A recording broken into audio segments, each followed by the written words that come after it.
This is NR2003 Predicts. We take the entry list of the top 3 NASCAR series, run them through the N ratings algorithm, set them up by their provisional lineup, and see what the computer says will be the finishing order on race day. The Xfinity event on Saturday saw Ty Gibbs go to victory lane, followed by the Daytona winner Austin Hill. Great runs by Ryan Ellis, Chandler Smith in his first Xfinity start, Sam Mayer rounding out the top 5.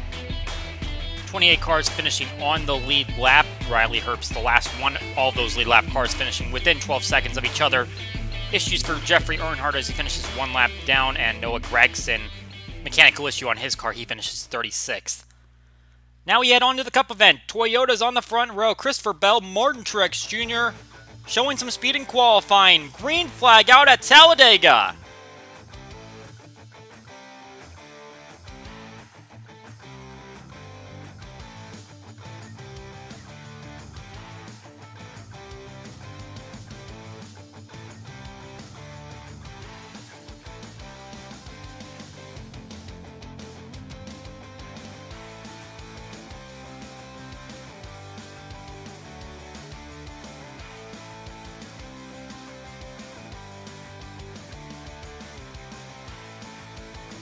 Bell maintaining the lead at the moment. Truex Jr. still on the outside. 2 lines forming, and doesn't look like either one has the advantage just quite yet. Among those entered in today's field, Ty Dillon actually has the best average finish, 12th place for him. In 8 starts at this track, he has never finished outside of the top 20, so seeing if he can hold that streak today. Troubles for Ross Chastain coming out of turn 2. He was going for the lead, and it looks like his motor just went. He's going to see that entire pack of cars go by on his outside, and he's going to take it to the pits, and that is going to be the end of his day. His engine cuts out. Keselowski leads the way in the win column. 6 victories at this racetrack. Got his first career win, 2009 with Phoenix Racing. All those other victories coming with Team Penske, now trying to see what he can do with the team he co-owns. He also leads in top 5s. Denny Hamlin tied with him there, along with Kurt Busch and Joey Logano, and now Hamlin trying to make a move for the lead underneath Chase Briscoe. Both drivers already have a win on the season. We're going to see another engine cutout. It's another Chevrolet. It's Kyle Larson. And he is struggling, and he hits the wall. He's going to send up a smoke screen on the front stretch, but it looks like no one's coming behind him. They are going to stay green. So 2 Chevrolet engines cutting out very early in this event. Kurt Busch leads the way on the top 10 list. 22 for him. He's trying to work his way on the outside of this pack, and he's going to be one of the first ones to come down for a green flag pit stop, lap 39. Next lap, we'll see Daniel Hemrick come down, running the 16 car.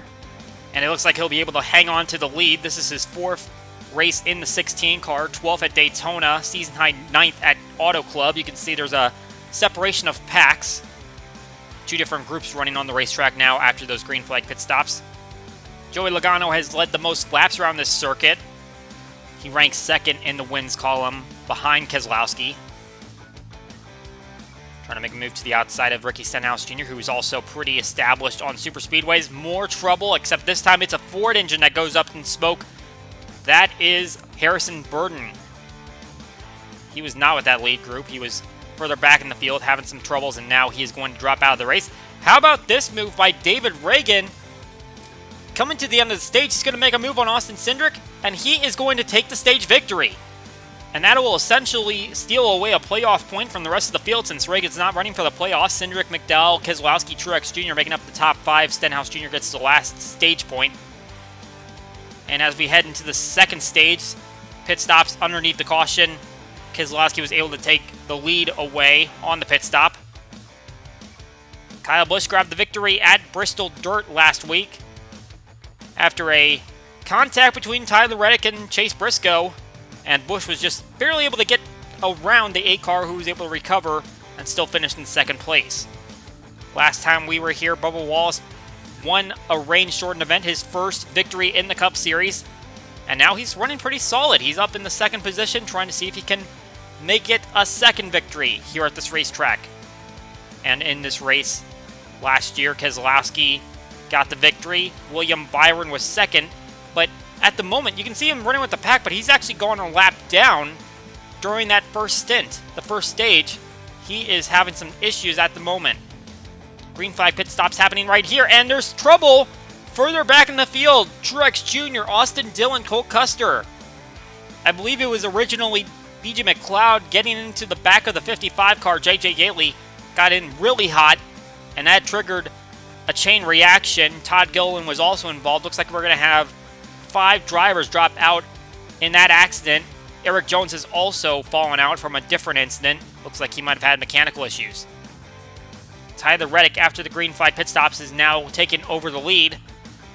And some issues for Chase Briscoe, Kevin Harvick. 2 SHR cars are now a lap down when we come to the end of stage 2. Cindric, Reddick, Wallace, Bell, and Reagan get the top 5. Elliott the last stage point. But as mentioned, 2 SHR cars have fallen a lap down. That is some tough breaks for that duo. And now we see coming to stage number 3, Bubba Wallace able to take advantage really early. Gets out in front of Cindric, who got the stage victory, but not going to last. And now Briscoe is out in front. He is not leading the race, but he would get back on the lead lap if a caution were to come out. Looks like that's not going to happen. He's going to fade back in the field. Here comes Ryan Blaney. Haven't talked about him all day. He's a 3-time winner on Super Speedways, 2 here, 1 at Daytona. He's trying to work his way up and trying to challenge Chase Elliott for the lead. Issues for Kurt Busch as he is falling away from the lead group. He is hanging on with the draft on 51 car of Cody Ware, trying to just make sure he stays on the lead lap. And now Christopher Bell has worked his way back up to the front, got the pole on the race, hasn't necessarily maintained that speed all the way, but now he is trying to fight for the victory. He's going to be the first one to come in. This is a scheduled stop. This should be the last one they have to take for the race. On another blown motor, Daniel Suarez in the middle of the pack. He's going to try to fade down to the inside, but both of the Trackhouse motors have gone bad this race. Chastain the first one, and now Suarez in trouble, entering the pits for green flag stops. Almirola goes off the front end of Denny Hamlin. They recover, and the green flag stays out. That was a tense moment there. And now, at the end of this green flag cycle, looks like we have a 6-car breakaway. That's Hemrick, Kyle Busch, Austin Cindric, Christopher Bell, Justin Haley, and Ricky Stenhouse Jr. Here's a second pack right behind them by several seconds. Doesn't look like they're going to catch up if they maintain their forms. And there's a bigger pack forming up that might catch this pack. Oh, there's trouble for Ricky Stenhouse Jr. He's got a tire going flat. He's going to come down for emergency service. Now it's a 5-car breakaway at the front. Haley's in a bit of a dilemma here. Kyle Busch going to the inside, but does he help his teammate? Hemrick up on the top. He's kind of floating both scenarios, but it looks like there's a challenge to his inside. Austin Cindric takes away the position. Now he's fighting to the inside, trying to take the lead away from Kyle Busch. And they are fighting here. You can see Stenhouse has rejoined this pack, but he is a lap down now as a result of going to that pit stop. White flag flies. Austin Cindric has taken over the lead. Now, can anyone from behind challenge? Cindric all alone as there's 2 JGR cars and 2 Kaulig cars. Stenhouse Jr. mired in the middle of it, and here comes Almirola. He is slow, at least compared to this pack. Challenge to the inside from Hemrick. Christopher Bell goes up the racetrack, and now Cindric has to decide what to do with Almirola. Can Bell swipe this one? Can Hemrick swipe it? No, he's going to cut down low. Cindric blocks Hemrick and now has control. Coming through the tri-oval, Christopher Bell's going to get hung up, and Cindric, the Daytona 500 winner, is going to go 2 for 2 on the Super Speedways.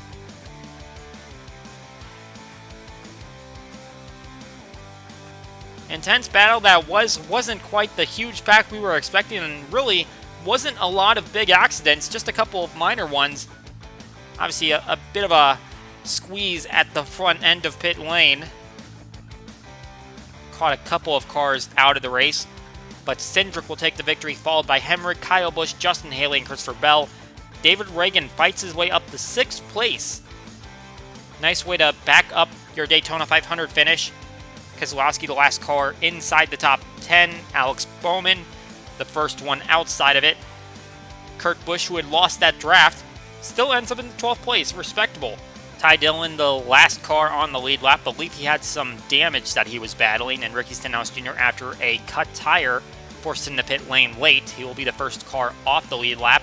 Chase Briscoe, Kevin Harvick went off the lead lap early, along with William Byron. They will end up one lap down, and Almirola appeared to have some issues as he finishes 2 laps down, and then here's all those drivers that finished off of the racetrack. Custer, Dillon, Larson, Chastain, a lot of surprises on that list. That is it for NR 2003 Predicts. We hope you enjoyed the race, and we will see you all next time.